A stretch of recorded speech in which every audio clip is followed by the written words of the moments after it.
느부갓네살의 꿈을 해석해 준 때로부터 15년이 지났을 때 거대한 신상을 만들었죠. 그리고 절하지 않는 자는 맹렬히 타는 풀무불에 던져 넣는 사건이 일어납니다. 왕은 새 친구를 회유하면서 이제라도 절하면 살려주겠다라고 하지요. 그러나 우리가 살려고 왕과 타협하는 일은 절대로 하지 않겠다라고 표명합니다. 7배나 뜨거운 풀무불에 던져집니다. 그러나 왕은 풀무불 가운데서 네 사람이 거니는 장면을 보고요, 놀랍기도 했습니다. 그러나 또 한편 두렵기도 했습니다. 새 친구가 불 밖으로 걸어 나왔고요, 머리털 하나 걸린 곳이 없이 멀쩡했죠. 왕은 그 자리에서 하나님의 위대하심을 선포했습니다.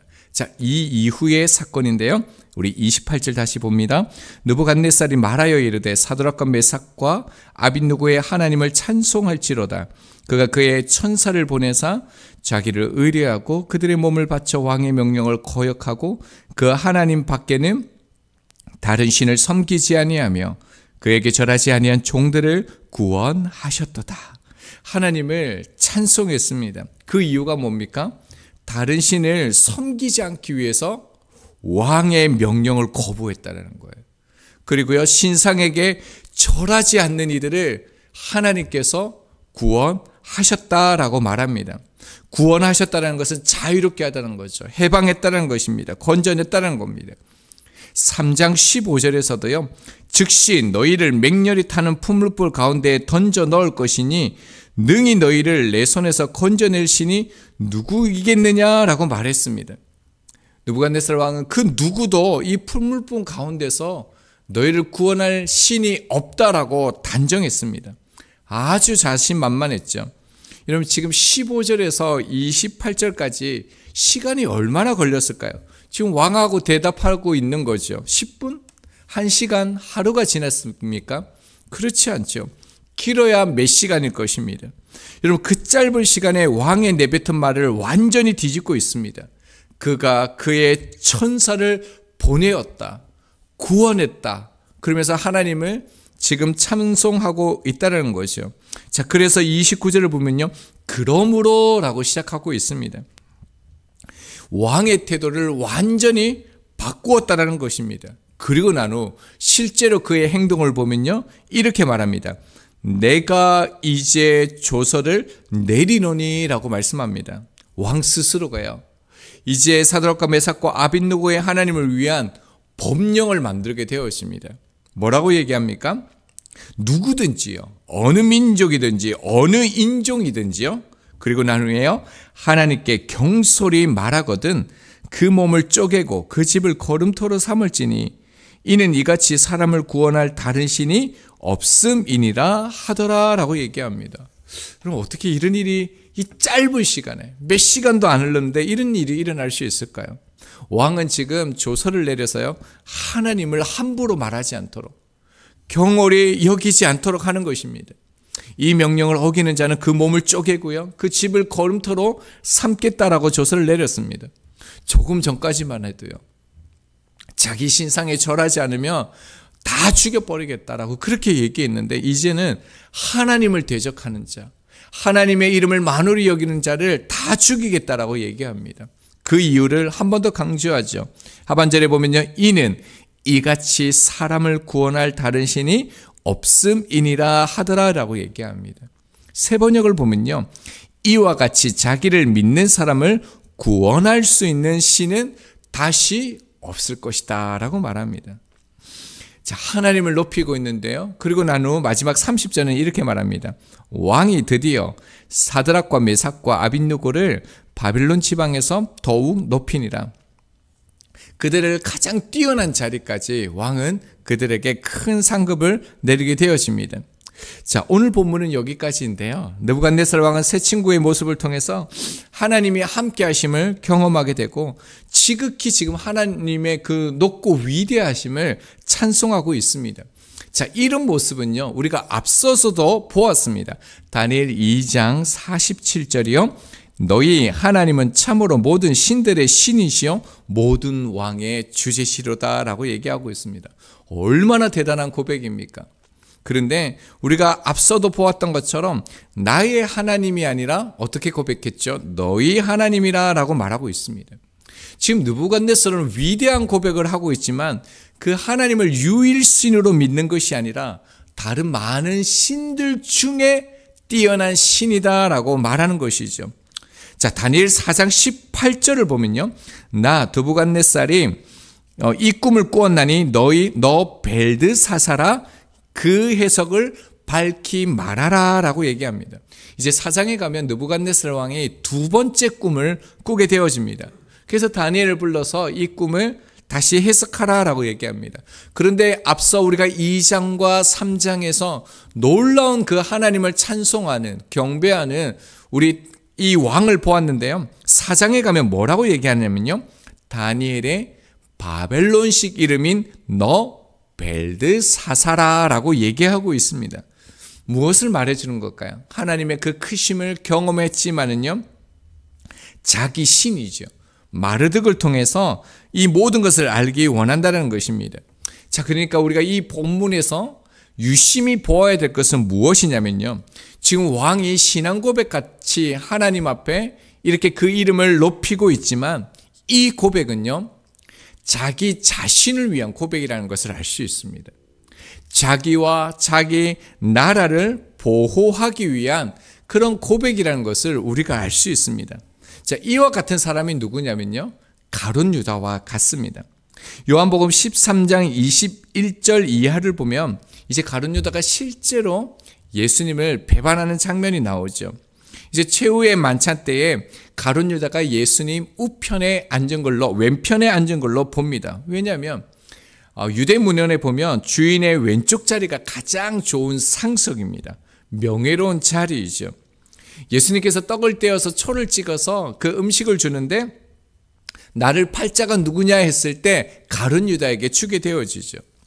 그러니까 무엇을 말합니까? 가룟 유다가 정말로 신뢰받는 그런 명예로운 사람이라는 것을 알 수가 있습니다. 그는 예수님을 배반할 사람처럼 보이지 않았습니다. 제자들이 볼 때도요, 신뢰받을 만한 그런 동기들 맡은 사람이었고요, 열심당원이었고요, 애국자였습니다. 제자들뿐만 아니라 많은 사람들에게 인정받는 그런 사람이었죠. 유다는 예수 그리스도와 함께하면서 예수 그리스도를 높이는 사람이었습니다. 그리고 예수 그리스도의 놀라운 말씀을 듣고 그의 표적과 기사를 보았던 사람이죠. 자, 그런데도요, 예수님을 처절하게 배신합니다. 그렇게 예수 그리스도를 높이고 그리스도로 메시아로 믿었던 그가 예수 그리스도를 철저하게 부인하고 떠나게 되어지죠. 왜 그렇습니까? 물질 또한 있습니다. 그러나 그것이 전부는 아닌 듯합니다. 왜냐하면 마태복음 26장 14절 이하를 보면 가룟 유다가 대제사장들을 만납니다. 그리고 내가 예수를 넘겨주겠다라고 이제 얘기를 하죠. 그때 뭐라고 얘기하냐면 얼마를 주려느냐라고 얘기합니다. 가룟 유다가 엄청난 돈을 얻고자 했으면요, 은 30을 대제사장들이 준다라고 얘기했을 때 거부해야만 했을 겁니다. 왜냐하면 마리아가 향유를 부었을 때 그 가격이 300데나리온이었거든요. 자, 이 300데나리온은 은 30에 무려 10배가 넘는 돈입니다. 그러니까 가룟 유다가 정말로 돈 때문에 예수를 팔았다면 은 30에 팔지는 않았을 것이고요, 충분히 그 많은 돈을 얻을 수 있었을 것으로 보입니다. 가룟 유다가 예수 그리스도를 판 이유, 궁극적인 그 이유는요, 자신의 목적, 야망을 이루지 못했기 때문에 그렇습니다. 예수님을 로마로부터 자신의 나라를 해방해야 했습니다. 자신의 뜻과 자신의 계획을 이루는 사람이어야 했습니다. 그러나 예수님은 십자가를 지셨죠. 예수님의 뜻은 유다가 원하는 방식이 아니었습니다. 자, 그러자요, 자기에게 이득이 없는 예수는 더 이상 유다에게 필요하지 않았던 것입니다. 철저하게 배신하게 되는 것이죠. 그뿐만 아닙니다. 가룟 유다가 나를 판다라는 얘기를 예수님께서 해 주셨습니다. 그럼에도 불구하고 유다는요, 회개하지도 않았습니다. 자, 그러고 보면요, 느부갓네살 왕도 철저하게 자신을 위해서 하나님을 높이고 있다는 것을 알 수 있습니다. 그는 그를 위하여 신상을 만들었습니다. 그러나 이 하나님의 위대하심 앞에서요, 그는 자기가 했던 일을 회개하지 않습니다.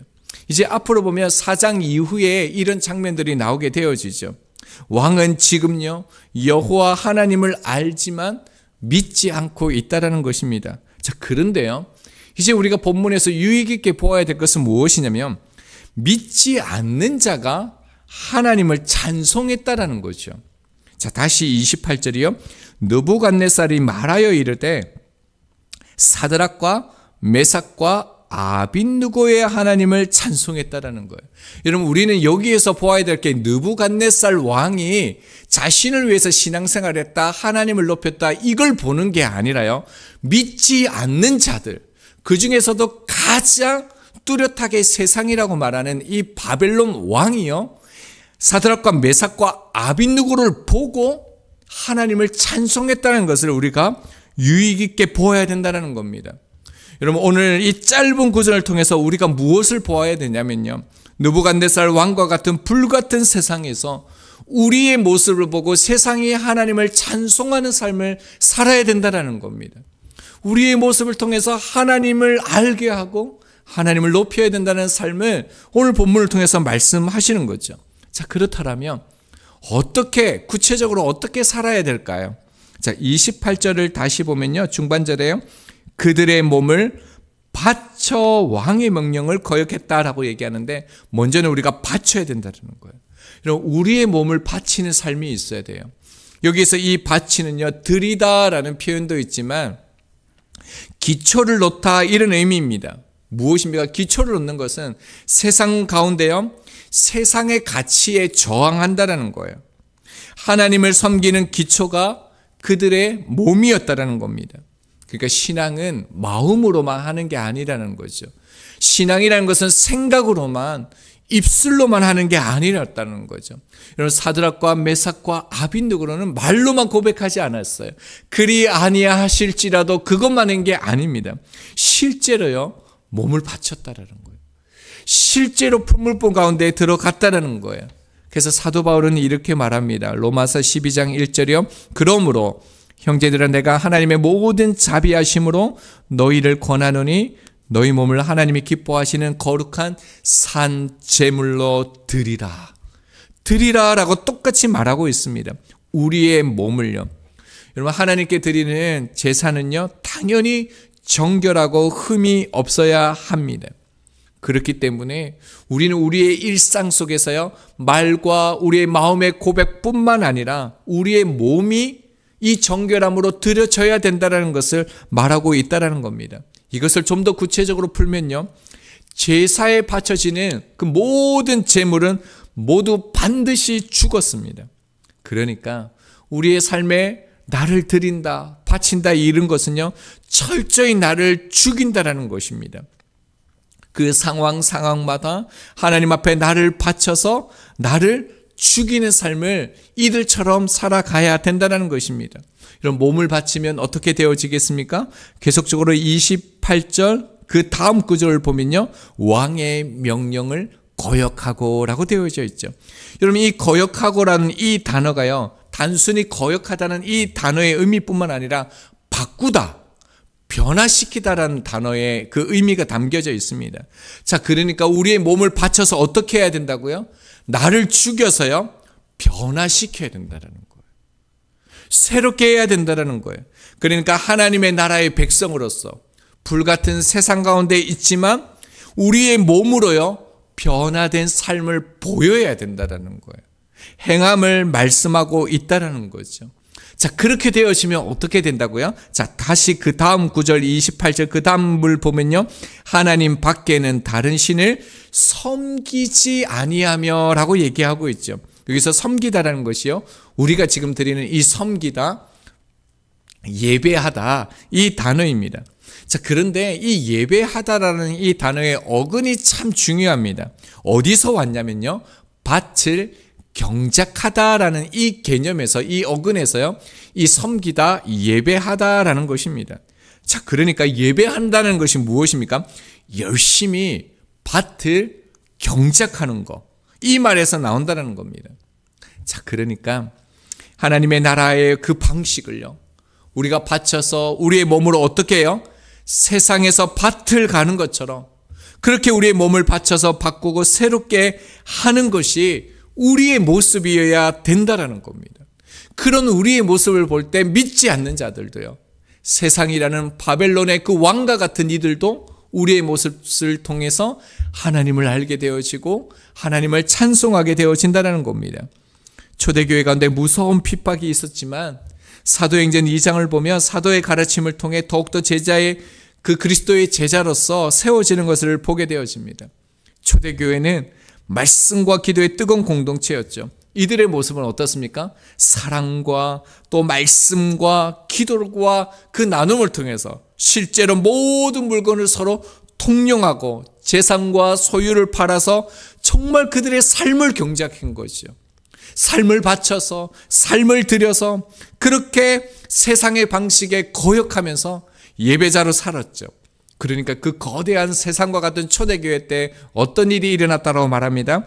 사도행전 2장 47절입니다. 하나님을 찬미하며 또 온 백성에게 친송을 받으니. 똑같지 않습니까? 무서운 핍박이 있는 그 시대 가운데 믿지 않는 자들, 그들이 하나님을 칭송했대요. 찬송했대요. 여러분, 저희의 모습도 이렇게 되었으면 좋겠습니다. 그런데 어디까지요? 그 기준이 어디일까요? 이 말씀을 보면서 왕의 신상을 절하는 아주 중요한 이 사건, 그리 아니하실지라는 이 놀라운 이 사건 앞에 여러분 다니엘이 없는 거 아셨습니까? 어느 날 저녁에 그 하율이가 이 말씀을 이제 들려주는데 아빠 이때 하율이래 다니엘이 어디 갔냐고, 왜 다니엘이 안 보이냐고 그렇게 물어보더라고. 굉장히 기특했습니다. 여러분, 이 중요한 사건에 다니엘이 없습니다. 성경학 그 역사학자들이 조금 분분합니다. 이 중요한 사건에 어디 갔냐라는 거예요. 다니엘은 왕궁에서 아주 중요한 일을 처리하고 있을 것이다 라고도 얘기하고요. 병이 들어서 거동할 수 없다, 이거는 사실은 좀 아닌 것 같고요.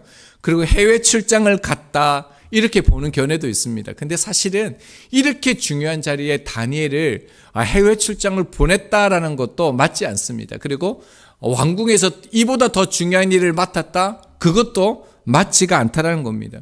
여러분, 왕이 일부러 부르지 않는 것은 아니었을까요?